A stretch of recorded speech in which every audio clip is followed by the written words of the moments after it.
ప్రత్యేక తెలంగాణ ఏర్పడ్డ తర్వాత బీఆర్ఎస్ పార్టీ అధినేత కేసీఆర్ ముఖ్యమంత్రిగా 10 ఏళ్లు పాలించారు.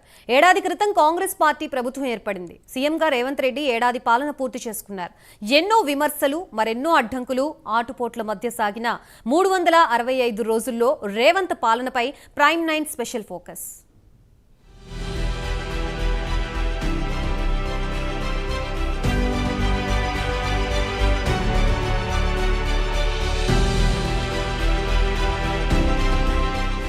కాంగ్రెస్ పార్టీ నేతృత్వంలో తెలంగాణ సీఎంగా రేవంత్ రెడ్డి ప్రమాణ స్వీకారం చేసి ఏడాది పూర్తవుతోంది.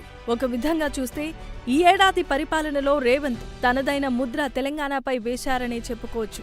అసలు తెలంగాణలో కాంగ్రెస్ పార్టీ ఉందో లేదో అన్న పరిస్థితుల్లో కాంగ్రెస్లోనికి చేరిన రేవంత్ రెడ్డి తనదైన పంథాలో ముందుకు సాగి పార్టీలోని సీనియర్ నాయకులను, కార్యకర్తలను కలుపుకుపోయారు.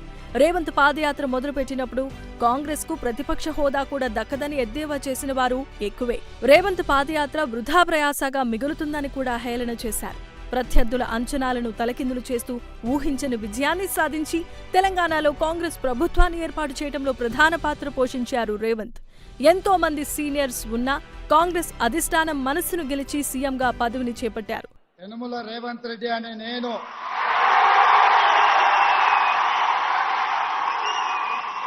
శాసనం ద్వారా నిర్మితమైన భారత రాజ్యాంగం పట్ల నిజమైన విశ్వాసం, విధేయత చూపుతానని, భారతదేశ సార్వభౌమాధికారాన్ని, సమగ్రతను కాపాడుతానని, తెలంగాణ రాష్ట్ర ముఖ్యమంత్రిగా నా కర్తవ్యాన్ని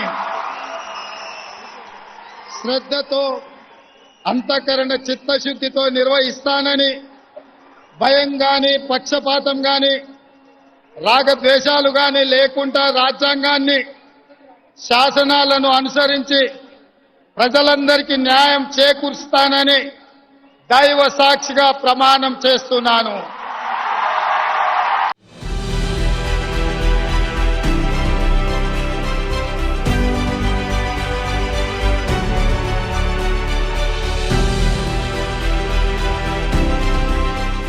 తెలంగాణ సీఎంగా రేవంత్ రెడ్డి ఏడాది పాలన అంత సజావుగా ఏం సాగలేదు. అడుగడుగున ఆటంకాలు, అవమానాలు, అవహేళనల మధ్య రేవంత్ వాటన్నింటినీ దాటి ఒకంత ధైర్యంగానే ముందుకు వెళ్లారు. ఒకవైపు ఆర్థిక ఒత్తిడిలోనూ, పథకాల అమలుపై బడ్జెట్ లోటు ప్రభావం చూపుతున్న ప్రతిపక్షాల నుంచి ఎదురుదాడి మొదలైనా కొంచెం ముందు వెనుకగా ఇచ్చిన హామీలను నెరవేరుస్తున్నారనే టాక్ కూడా వినిపిస్తోంది. ప్రభుత్వ పథకాలు అందని వారు విమర్శిస్తున్నా అందరికీ న్యాయం చేస్తాననే మాటతో రేవంత్ పాలనను పట్టుదలతో ముందుకు నెట్టుకొస్తున్నారని చెప్పుకోవచ్చు. కాంగ్రెస్ పార్టీలో మొదటి నుంచే రేవంత్ను వ్యతిరేకిస్తున్న వారితో పాటు అన్ని వర్గాలను కలుపుకుపోతున్నారు. టీపీసీసీ అధ్యక్షుడిగా మహేష్ కుమార్ గౌడ్ను నియమించడం ఇందుకు ప్రధాన సాక్ష్యం.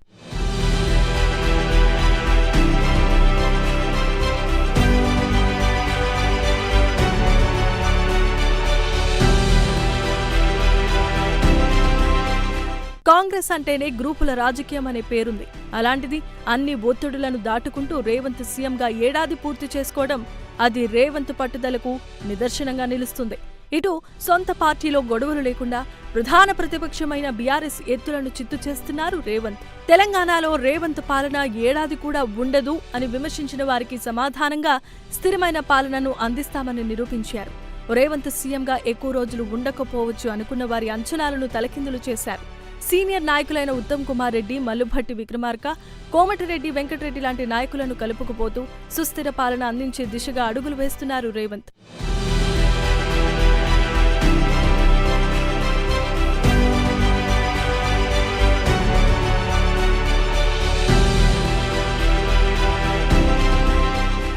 రేవంత్ కాంగ్రెస్ పార్టీలో చేరింది మొదలు అధిష్టానం ఆయనకు సహకరిస్తోందని చెప్పుకోవచ్చు. తెలంగాణలో కాంగ్రెస్ గెలిచిన తరువాత సీఎంగా రేవంత్ ను సెలెక్ట్ చేయటం మొదలు ముఖ్యమంత్రిగా రేవంత్ తీసుకునే నిర్ణయాలకు అండాదండా అందిస్తోంది కాంగ్రెస్ అధిష్టానం. హైడ్రా కూల్చివేతలు, మూసీ ప్రక్షాళన, లగచర్ల భూసేకరణ వంటి విషయాల్లో ప్రజల నుంచి వ్యతిరేకత ఎదురైంది. రైతు రుణమాఫీ, రైతు భరోసా వంటి పథకాల అమల్లో అలసత్వం జరుగుతోన్న గత ప్రభుత్వ ఆర్థిక వైఫల్యాల ఎఫెక్ట్గా చూపిస్తోంది రేవంత్ ప్రభుత్వం. అయితే రేవంత్ ఏడాది పాలనలో ఎన్ని అలజడులు రేగినా సీఎంగా ఆయన తీసుకున్న నిర్ణయాలకు అధిష్టానం అండ ఉంది అనే విషయం స్పష్టంగా కనిపిస్తోంది.